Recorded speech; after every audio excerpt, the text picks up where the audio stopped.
Tom Cloud with this week's Precious Metals Market Update. There's a lot to talk about. I want to kind of get in some bullet points. You'll have to excuse me as I go back and forth with my glasses to make sure we don't miss anything. I think the first announcement we'll talk a little bit about is all this leading up to what happened in Switzerland the week before last on Thursday. And then we found out last week on Wednesday that they had opened a hub in Zurich for the new renminbi yuan currency that we've been talking about on this show for over a year. So what it leads a lot of people to believe is that a lot of this is planned, and the Swiss didn't just come out of this thing in a hurry, but they've been talking with the Chinese for some time.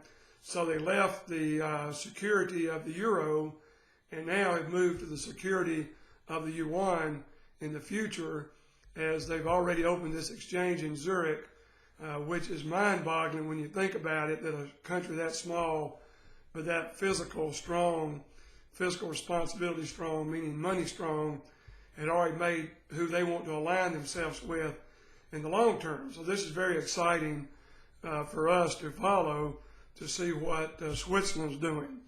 And then over the weekend, of course, we saw what happened with the anti-austerity movement that won the elections in Greece. And now the real game starts, because we know by July, June, they'll be completely out of money again.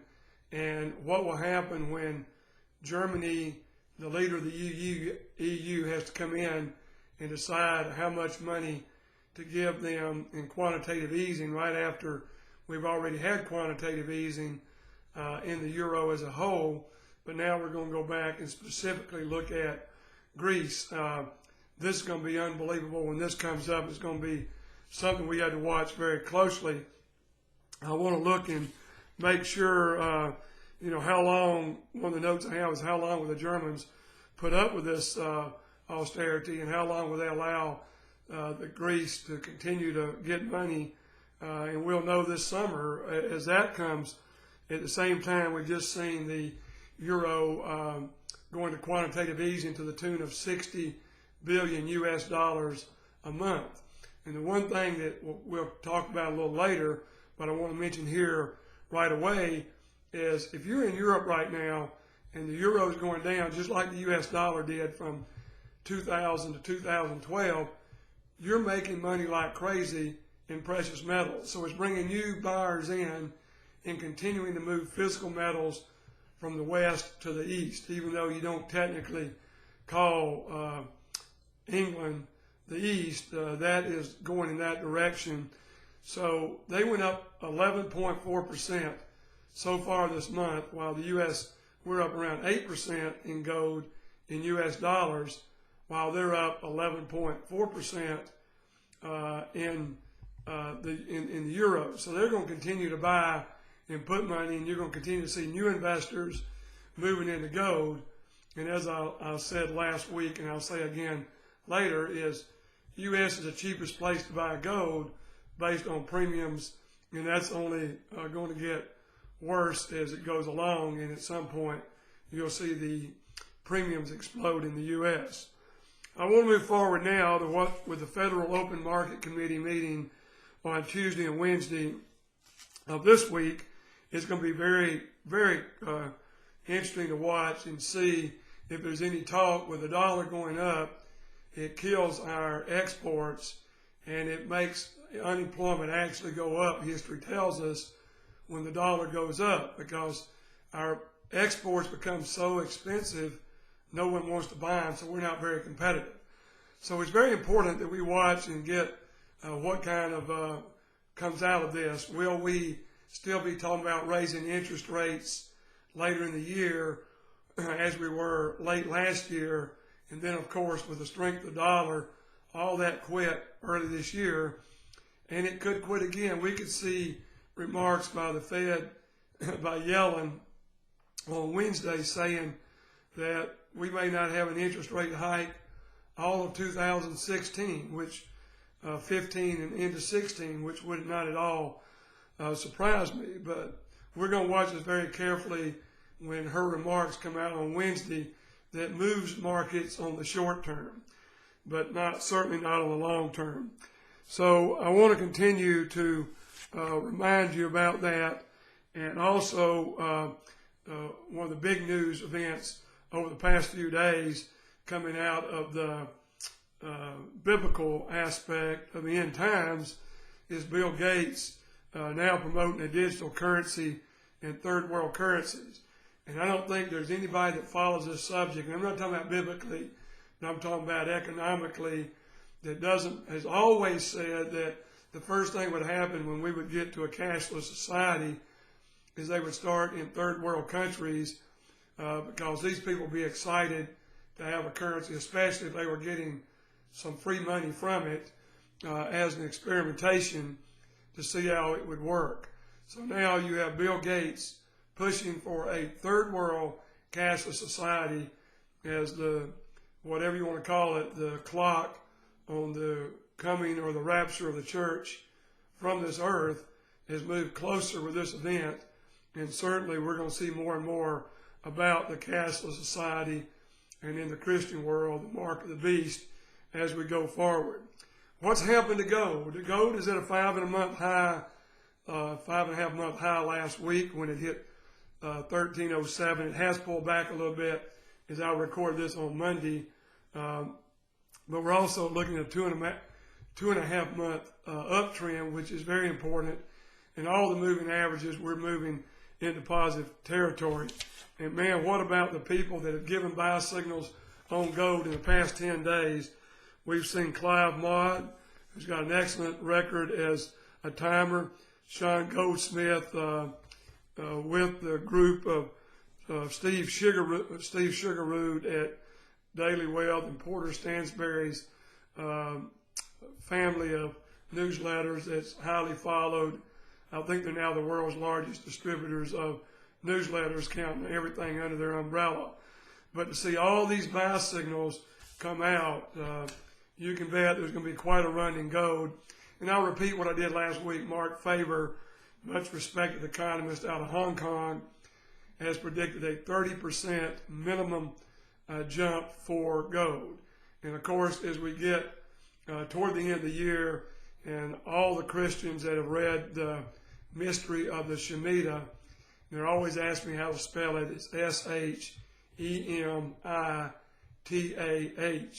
And Jerry Robinson will be speaking with Jonathan Kahn, the Messianic rabbi that wrote the book, showing that every 7 years, without one hitch, since the world went off a gold standard in 72, we've had a crash in the stock market.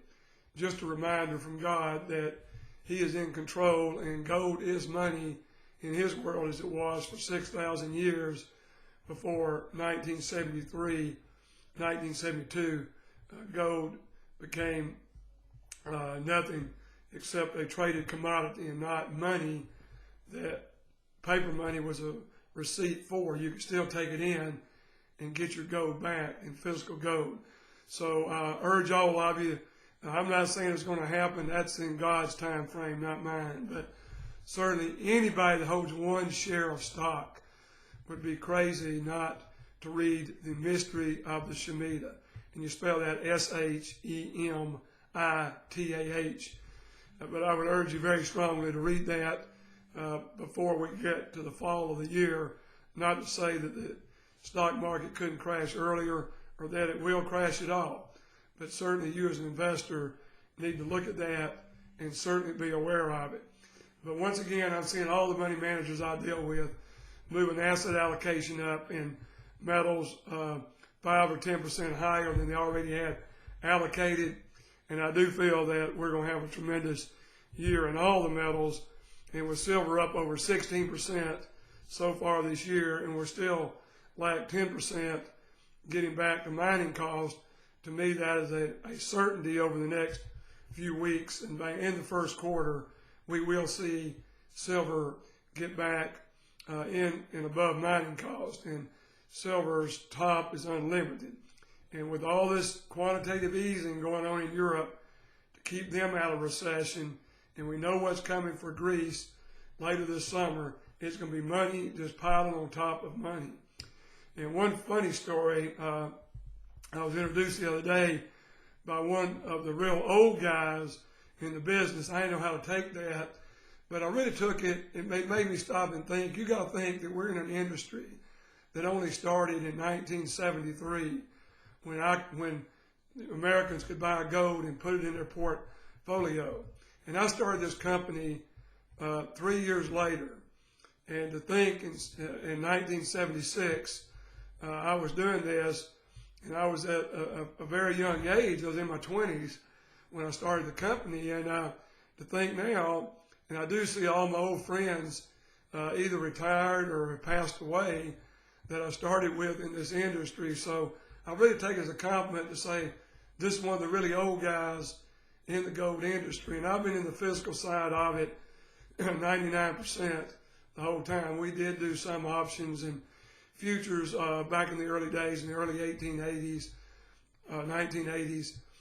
We did some, but primarily I've built a rapport with major wholesalers, and we're always looking to give you the best deal. And I still know anybody that will give you a lower round trip than we give you when you look at what you pay for it and what you could sell it for the next day, because we don't charge back in.